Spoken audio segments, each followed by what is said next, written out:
సంస్కృతి సంపద YouTube channel తరపున అందరికీ స్వాగతం. శ్రీ లలిత సహస్రనామావళి సామాజిక దృక్పథం అనే శీర్షికలో శ్రీ విద్యమూరి బాలమురళి గారు ధారావాహిక ప్రసంగం చేస్తున్నారు. వారి ధారావాహిక ప్రసంగంలో ఈరోజు 62వ ప్రసంగం చేస్తున్నారు. శ్రీ బాలమురళి గారికి స్వాగతం. ధన్యవాదాలు ఆచార్య వెంకటేశ్వర్లు గారికి. అలాగే సంస్కృతి సంపద ఛానల్ శ్రోతలందరికీ, వీక్షకులందరికీ సాదరంగా ఆహ్వానం పలుకుతూ శ్రీ లలితా పరాభట్టారిక యొక్క నామ వైభవాన్ని మనం సామాజిక దృక్పథంలో అవగాహన చేసుకునే ఈ యజ్ఞానికి మనం మనందరినీ సాదరంగా ఆహ్వానం పలుకుతున్నాం. ఒకసారి పునశ్చరణ చేసుకుంటూ మన పద్ధతి ప్రకారం ముందుకు సాగుతాం. శ్రీమాత శ్రీ మహారాజి శ్రీమత్ సింహాసనేశ్వరి అయినటువంటి అమ్మవారు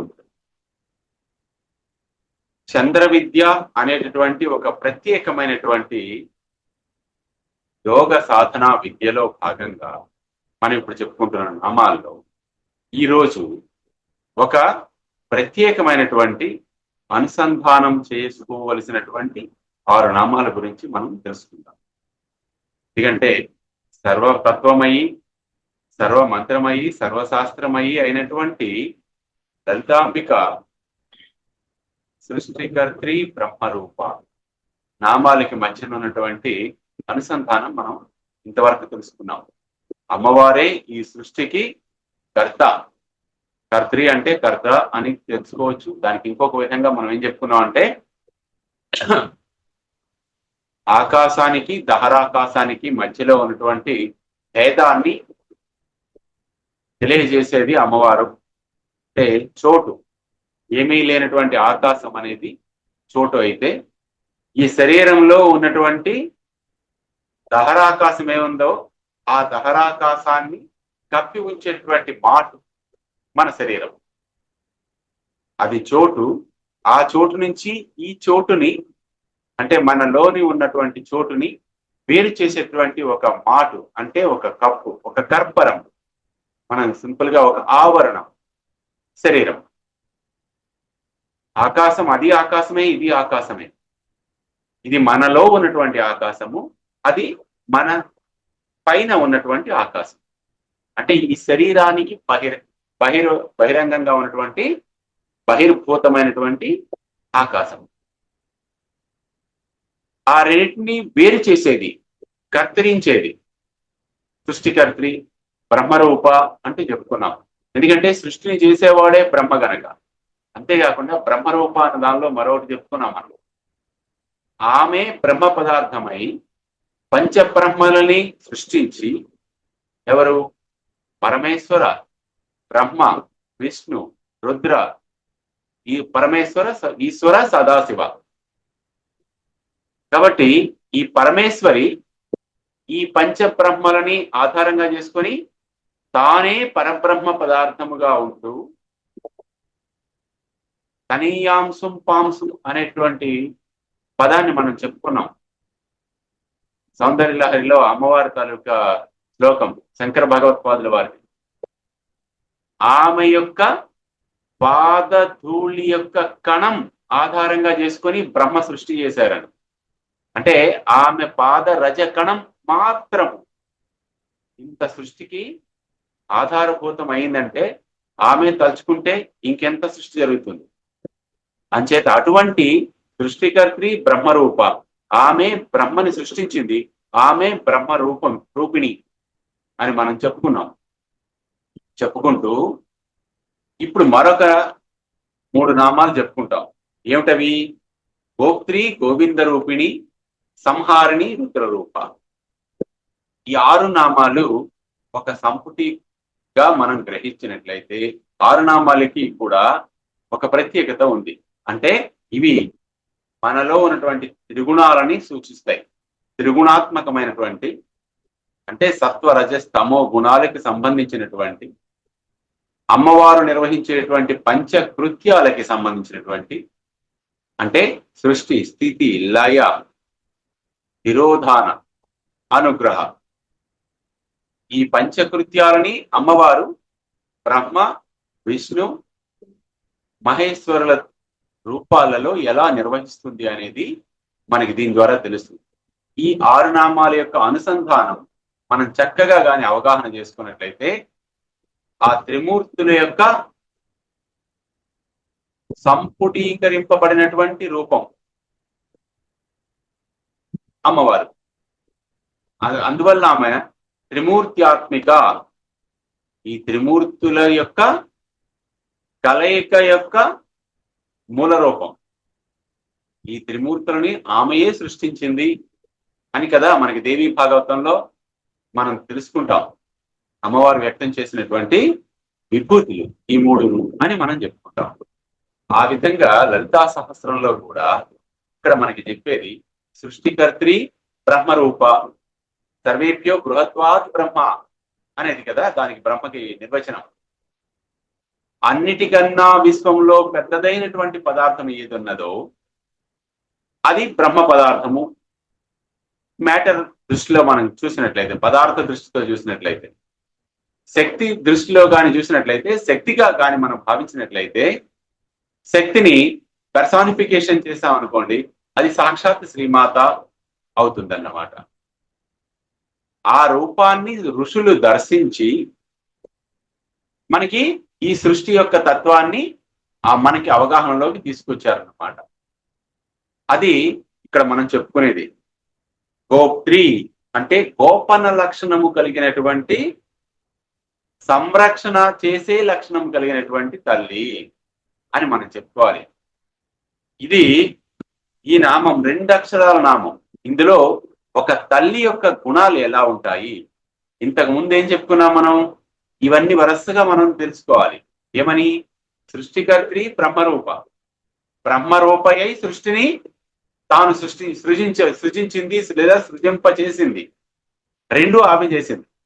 తాను సృజించింది, తాను సృజింపజేసినది. కాబట్టి అంతేకాకుండా తాను సృష్టించినటువంటి సృష్టిలో తానై ప్రవర్తిల్లుచున్నది అమ్మవారే. సృష్టిని తానై సృష్టించి ఆ సృష్టిలో తానై ప్రవేశించి ప్రకాశిస్తూ ఉన్నటువంటి తల్లి గోప్త్రి అంటే. కాబట్టి అమ్మవారి యొక్క విభూతి అంటే, ఇక్కడ విభూతి అంటే మహిమ అని అర్థం చేసుకోవాలి. అమ్మవారి యొక్క మహిమ ఎన్ని రకాలుగా, ఎన్ని విధాలుగా మనకి వ్యక్త రూపంలో కనిపిస్తోందో దానిని దర్శించటమే సాధకుని యొక్క సాధన. ప్రాథమిక దృష్టిలో భౌతిక ప్రపంచంలో మనం అమ్మవారిని ప్రతి పదార్థంలోని మనం దర్శించలేకపోతే అవ్యక్తమైనటువంటి సూక్ష్మ ప్రపంచంలో ఉన్నటువంటి అమ్మవారి యొక్క శక్తిని మనం ఎలా గ్రహించగలుగుతాం? 1వ క్లాసు పాస్ అవ్వకుండా పిల్లవాడు 2వ క్లాసులోకి వెళ్ళలేడు కదా. ఎలా వెళ్తాడు? వాడు మహామేధావండి, డైరెక్ట్ గా 5వ క్లాసులోనే జాయిన్ చేసేసామండి అంటే 5వ క్లాసులో జాయిన్ అవ్వకుండా 6లోకి వెళ్ళలేడు కదా, ఆ పైకి వెళ్ళలేడు కదా. ఏదైనా సరే ప్రాథమిక విద్య ప్రాథమిక విద్య, దాని ప్రాధాన్యత దానిది. పునాది లేకుండా బిల్డింగ్ మనం కట్టలేం కదా. భవంతి నిర్మాణం అనేది పునాది లేకుండా ఎలా కట్టగలం? అందువలన ఇక్కడ ప్రాథమికమైనటువంటి పునాది ఒక సాధకునికి ఏమిటి అంటే, వ్యక్త రూపంలో ఉన్నటువంటి పదార్థ స్థావర జంగమాత్మకమైనటువంటి సృష్టి ఏదైతే దృగ్గోచరం అవుతోందో అందులో ఆ పరమేశ్వర తత్వాన్ని, పరబ్రహ్మ తత్వాన్ని లేకపోతే సాధకుని సాధన వ్యర్థం కదా. దాన్ని ముందు మనం గమనించాలి. ఏమిటి గమనించాలి? మన చుట్టుపక్కల ఉన్నటువంటి ఈ పంచభూతాత్మకమైనటువంటి సృష్టిలో ఉన్నటువంటి పరబ్రహ్మ తత్వాన్ని గ్రహించడానికి నిరంతరము అన్వేషణ దృష్టితో చూస్తూ ఉండాలి.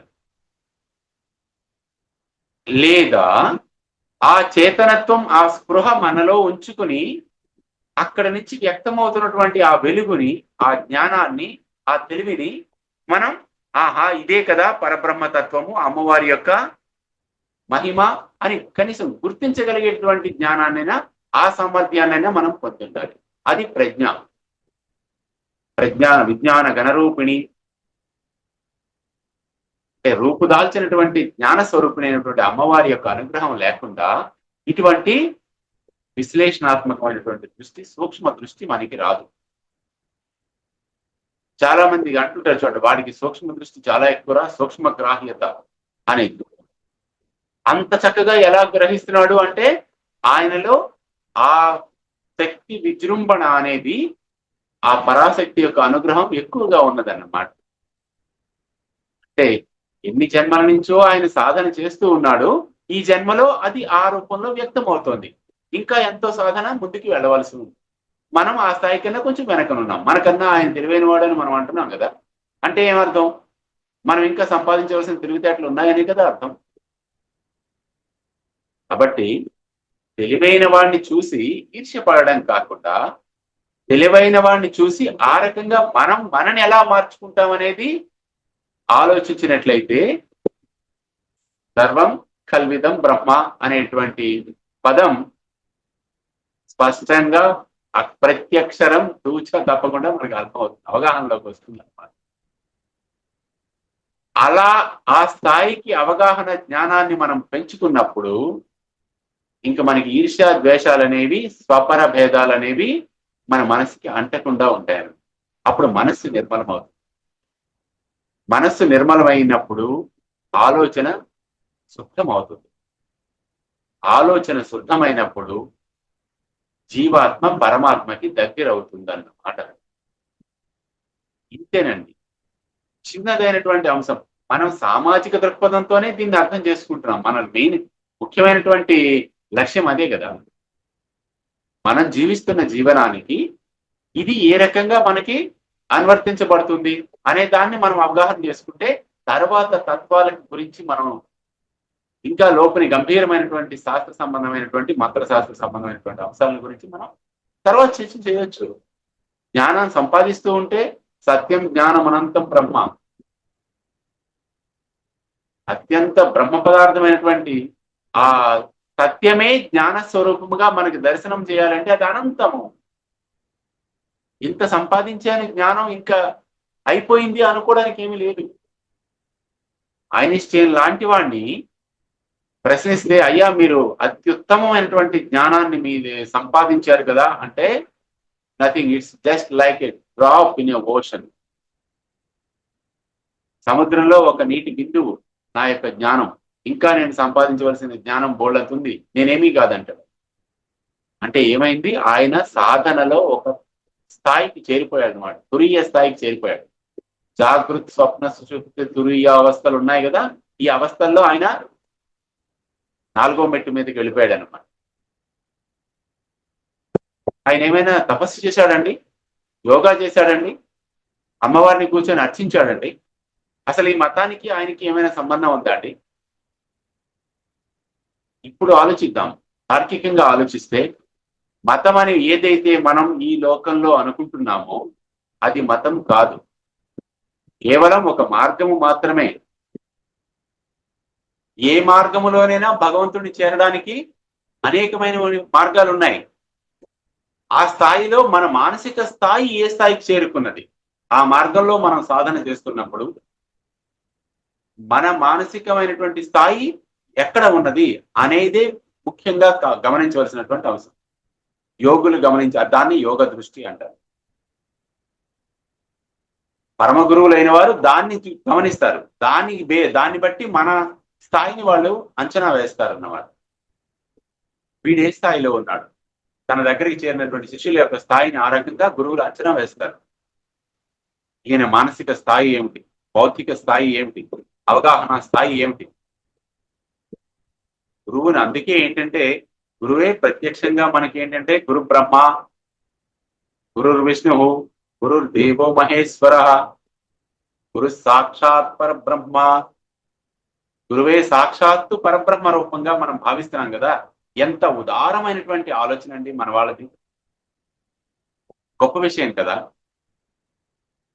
మనలాంటి ఒక వ్యక్తిని మనం జ్ఞానస్వరూపుడుగా, సాక్షాత్తు పరమేశ్వరుని యొక్క మరొక అవతారంగా మనం భావిస్తున్నామంటే ఎంత ఉదారమైనటువంటి, ఔన్నత్యమైనటువంటి ఆలోచన అది చూడండి. కాబట్టే దార చరిత్రులందరూ కూడా ఇండియాలోనే పుట్టారు, భారతదేశంలోనే అందరూ మేధావులు పరమ గురువులు అందరూ ఇక్కడే ఎందుకు పుట్టారండి? ఇన్ని వేదాలు, వేద సంస్కృతి ఇక్కడే ఎందుకు పుట్టిందండి అంటే అటువంటి ఆలోచన ధార అనూచానంగా గురుముఖత ఇక్కడి నుంచి ప్రవహించింది. అది ఈ భరతవర్షే భరతఖండే, ఈ భరతఖండం యొక్క ప్రత్యేకత. ఒక్కొక్క భూమికి ఒక్కొక్క సారవంతమైనటువంటి లక్షణం ఉంటుంది. ఈ భూమి యొక్క సారం అది. కాబట్టి అటువంటి కనక గర్భ నిన్ను మోసే నీ తల్లి కనక గర్భమున అంటారు కవి.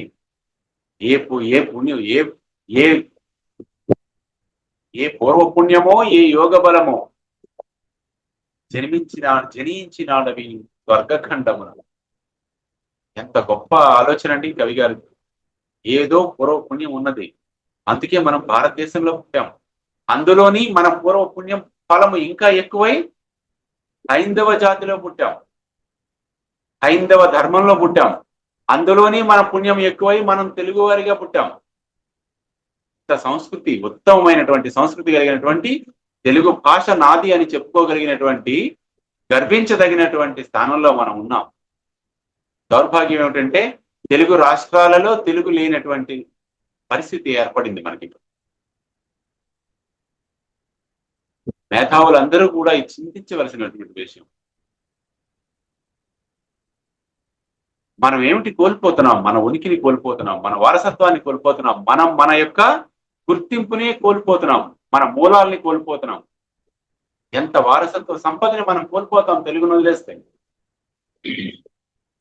వాటికి విపరీత వ్యాఖ్యానాలు చేసేటటువంటి పెద్దల గురించి నేను మాట్లాడను, కానీ ఆ విపరీత వ్యాఖ్యలు ఎంత ప్రమాదకరమైనవో, ఎంత విషపూరితమైనవో, జాతిని ఎంత కలుషితం చేస్తున్నాయో ఒకసారి పెద్దలు, విద్యులు గమనింతులు కాదు. అయితే సృష్టికర్త్రి బ్రహ్మరూప అని మనం చెప్పుకున్నప్పుడు బ్రహ్మరూపిణియే సృష్టిని చేసేటటువంటి తల్లి గోప్త్రి గోవింద రూపిణి. ఆమె ఈ సృష్టిని ఎలా చేస్తుందట?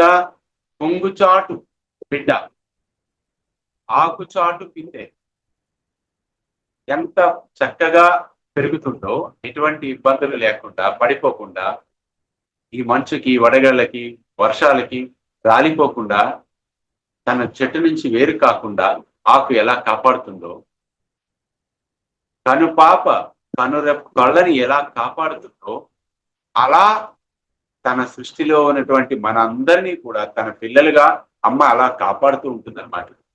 ఏమైనా ప్రమాదం వస్తుందంటే వెంటనే చేరకొంగుతో మన్ని కప్పేసి తన వెనక్కి పెట్టేసుకుంటుంది.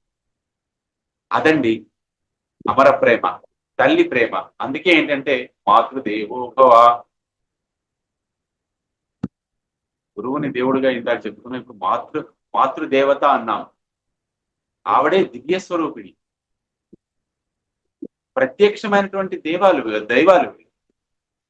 అందుకే మాతకి ప్రధాన స్థానం ఇచ్చాం మనం. మాతా పూర్వరూపం, పరమేశ్వరుడు యొక్క మొట్టమొదటి రూపం ఏమిటి అంటే తల్లిట. మరి ఆ తల్లి గురించే కదా మనం ఇక్కడ మాట్లాడుకుంటున్నాం. కాబట్టి పరమేశ్వరుడే తల్లిగా ఉన్నప్పుడు తల్లి ఎంత కరుణామయి. అమ్మ యొక్క ప్రేమకి, అమ్మ యొక్క ఆప్యాయతకి మనం విలువ కట్టగలమండి? మనం చేసిన తప్పులు కూడా అమ్మ ఏంటంటే కాదు అని సర్దేస్తూ ఉంటుంది కదా. నాన్నగారు కొట్టడానికి వచ్చారనుకోండి, వెంటనే పర్వాలేదు చిన్నవాడు, వాడు చేయకపోతే మీరు నేను చేస్తామా అంటుంది. వాడు తప్పు చేశాడనే విషయం వాడికి తెలియాలనేటువంటి తపన తండ్రికి, అందుకని కొట్టడానికి ఆయన వస్తున్నాడు బాధ్యతగా. ఇవిడేమంటుంది? వాడు చేయకపోతే మీరు నేను చేస్తామా, దానికి ఇంత కోప్పడాలా అంటుంది. ఆవిడికి తెలియదా వాడు చేసిన తప్పని? తెలుసు. మరేమండి అంటే అదే మాతృ ప్రేమ, అవ్యాజమైనటువంటి ప్రేమ, అనంతమైనటువంటి ప్రేమ. అదే అమృత జలది. అంతకన్నా ఇంకేముందండి? ఆ ప్రేమామృతంలో మునిగి తేలినటువంటి వాడు కదా ధన్యుడు. ఆ తల్లి ప్రేమని జీవితాంతం పొందగలిగిన వాడు కదా ధన్యుడు. అటువంటి తల్లి ప్రేమని కూడా మనం గమనించకుండా ఆ తల్లుని తీసుకెళ్లి అనాథాశ్రమంలో పడేస్తున్నటువంటి సంతానం ఎంత దౌర్భాగ్యులో కదా. వారు దురదృష్టవంతులు, తల్లిదండ్రులు కాదు దురదృష్టవంతులు. కాబట్టి ఒక శ్రావణ కుమారుడి యొక్క కథ మనం తెలుసుకుంటే, మాతృ ప్రేమ గురించి, ఒక గరుత్మంతుడి యొక్క చరిత్ర మనం చదువుకుంటే, తల్లి యొక్క బానిసత్వాన్ని తొలగించడానికి గరుత్మంతుడి దేవేంద్రుడితో దేవలోకంలో యుద్ధానికి సిద్ధపడిపోయాడు. ఒక పక్షి ఎక్కడ, దేవలోకానికి రాజు అయినటువంటి మిత్రుడు ఎక్కడ? సంకల్ప బలం, సంకల్పమే తల్లి యొక్క మాతృసేవా ఫలం ఆయనకి అంత బలాన్ని ఇచ్చింది. ఇవన్నీ చదవాలండి. ఇంత గొప్ప సంస్కృతి మన తెలుగులో ఉన్నది. ఇవి మనం పిల్లలకి తెలియకుండా, అసలు భాషే లేకుండా చేసేస్తే నేర్చుకునేటటువంటి పిల్లలు ఏం నేర్చుకుంటారండి? మనం ఏం నేర్పుతాం? ఇది మనం అందించవలసినటువంటి వారసత్వం కాదు, విలువైనటువంటి సంపద కాదు. తల్లిదండ్రులుగా మనం ఏమనుకుంటాం? పిల్లలకి అత్యంత ఉత్తమమైనటువంటి ఖరీదైనటువంటి వస్తువులు ఇద్దాం అనుకుంటాం కదా. మన వారసత్వం ఎంత ఖరీదైనది, దాన్ని మనం ఇవ్వమా? అది దాచేసే అధికారం మనకి ఎవరిచ్చారండి? వాళ్ళకి ఆ హక్కు లేదా? మన వారసత్వ సంపద మీద, మన విలువల మీద, మన ధర్మం మీద, దీని గొప్పతనం మీద, దీన్ని గర్వించే హక్కు మనకే ఉందా? వాళ్ళకి లేదా తెలుసుకుని గర్వించే హక్కు? ఒక్కసారి ఈ దృష్టిలో ఆలోచిద్దాం. కాబట్టి బాధ్యత అనేది తల్లిదండ్రులకి ఇద్దరికి సమానంగా ఉంటుంది. కానీ తల్లికి బాధ్యతతో పాటు క్షమించే గుణం ఎక్కువగా ఉంటుంది. తండ్రికి బాధ్యత మాత్రమే ఉంటుంది కాబట్టి తండ్రి అంటే భయం ఎక్కువ, తల్లి అంటే చనువు ఎక్కువ.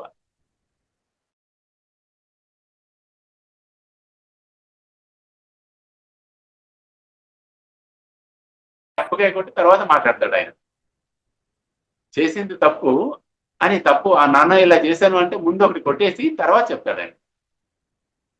ఎందుకు? తప్పు చేశాడు వెంటనే శిక్షించాలని బాధ్యత అక్కడ, ఇక్కడ ప్రేమ ఇక్కడ. కాబట్టి ఇప్పుడు వింటుంది, విన్న తర్వాత ఎందుకు నాయన అలా చేసావు అంటూ, ఇలా చేయడం తప్పు కదా నాన్న అని ఆవిడ తర్వాత చెప్తుంది. అందుకే మాతృదేవోభవ, తర్వాత పితృదేవోభవ. మన అంతటి ఇంపార్టెన్స్ ఉంది. అందుకే ఆవిడ గోపిత్రి. మన యొక్క దోషాలన్నింటినీ కూడా క్షమించి పెద్ద మనసుతో క్షమించేటువంటి పెద్దమ్మ ఆవిడ. చాలా పెద్దమ్మ. దయాంబురాశిని కదమ్మా అంటాడు పోతన. దయా సముద్రము నువ్వు. సముద్రానికి ఎలాగైతే కొలలేదో ఆమె ప్రేమకి కూడా అలాగే కొలలేదు. వెన్నెలకు వెళ్ళలేదు, ఆమె ప్రేమకి కొలలేదు. అందువల్ల దయాంబురాశి అయినటువంటి ఆ తల్లి యొక్క దయని మనం ఈ నామంలో దర్శించవచ్చు. గోప్త్రి. అంతేకాకుండా ఇక్కడ విశేషం ఏంటంటే, అమ్మ యొక్క శ్రీ విద్య అత్యంత రహస్యమైనటువంటి విద్య. శ్రీ విద్యారూపిణి అమ్మవారు కనుక అత్యంత రహస్యమైనటువంటి శ్రీ విద్యని అత్యంత గోపనంగా, రహస్యంగా మనకు అందించేది అమ్మవారు. ఆ శ్రీ విద్య ఉపాసకులు ఎవరైతే ఉన్నారో వారికి అంతటి రహస్యమైనటువంటి విద్యని సిద్ధింపజేసేటటువంటి తల్లి అమ్మవారు. కాబట్టి గోప్త్రి అని కూడా మనం చెప్పుకోవచ్చు. అంతేకాకుండా మనకి తత్సృష్ట్వా తదేవానుప్రాసయత్, తత్సృష్ట్వా తదేవానుప్రావిశత్. ఏ సృష్టినైతే తాను సృష్టించిందో అందులోనే తదేవ అనుప్రావిశత్, తానే అందులోనే ప్రవేశించి తాను ఆ పదార్థంగా ప్రకాశించేటటువంటి తల్లి. ఎంత మహత్తు! మనని సృష్టించింది అమ్మ, మనలోనే అమ్మ ఉంటూ మనని చేత అన్ని మాట్లాడేస్తోంది, ఇన్ని పనులు చేయిస్తోంది. అది కదండి గొప్పతనం. ఒక నాటకాన్ని ఒక దర్శకుడు నటింపజేస్తున్నాడు నటుల చేత అంటే, ఆయన బయటన ఉండి డైరెక్షన్ ఇచ్చాడు. వాళ్ళకి ఏంటంటే మొత్తం అంతా తయారు చేసి వాళ్ళని నటింపు చేయమని చెప్పాడు. కానీ వాళ్ళలో తాను వెళ్ళి అక్కడ స్టేజ్ మీద నటించలేడు కదా. అమ్మ అలా కాదు, తానే దర్శకురాలై నటులని తయారు చేసి ఆ నటుల యొక్క నటని కూడా వాళ్ళలో తానుండి నటింపజేస్తుంది. ఇది ఎవరికి సాధ్యం? అనుప్రావిశత్. పంచ ప్రేతాసనాసీన అని మనం అక్కడ చెప్పుకున్నాం. ప్రేతాసన ప్లస్ ఈత, తాను సృష్టించినటువంటి ప్రకృష్టమైనటువంటి సృష్టిలో తానే ప్రవేశించగలిగినటువంటి శక్తి సామర్థ్యాలు కలిగినటువంటి అమ్మవారు. తాను సృష్టించిన సృష్టికి అందులో తానే ఉంటూ ఆ సృష్టికి విభిన్నంగా ఉండి వీళ్ళు ప్రకాశించేటువంటి తల్లి.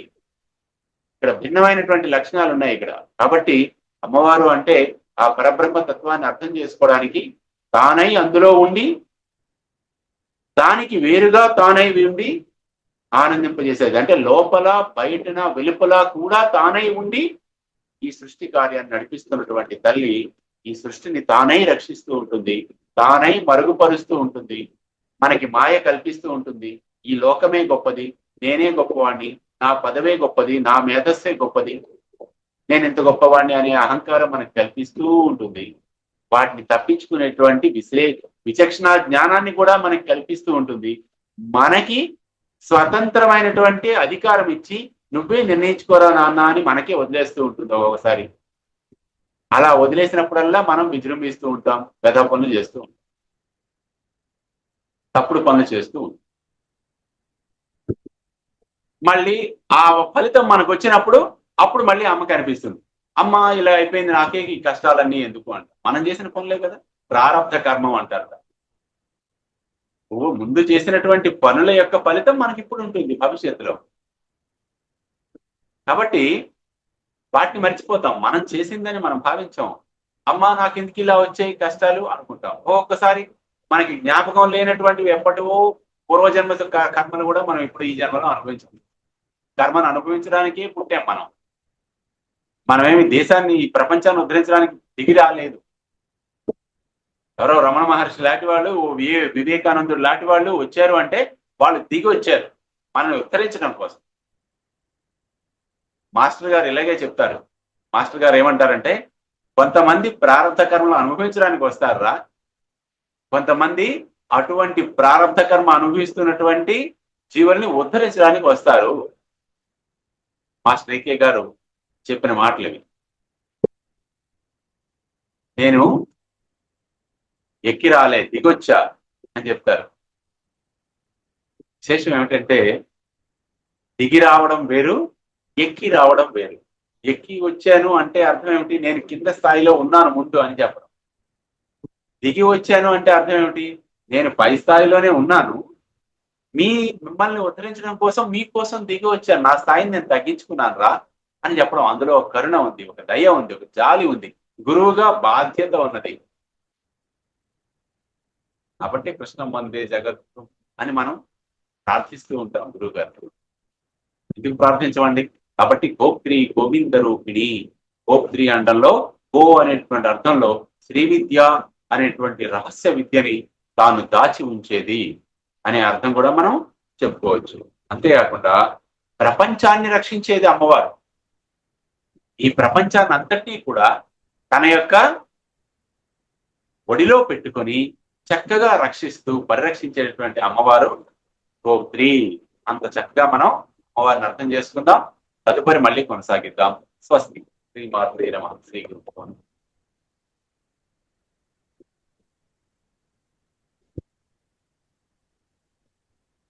శ్రీ లలిత సహస్రనామావళి సామాజిక దృక్పథం శీర్షికలో ధారావాహిక ప్రసంగం చేసిన శ్రీ బాలమురళి గారికి ధన్యవాదాలు. ధన్యవాదాలు.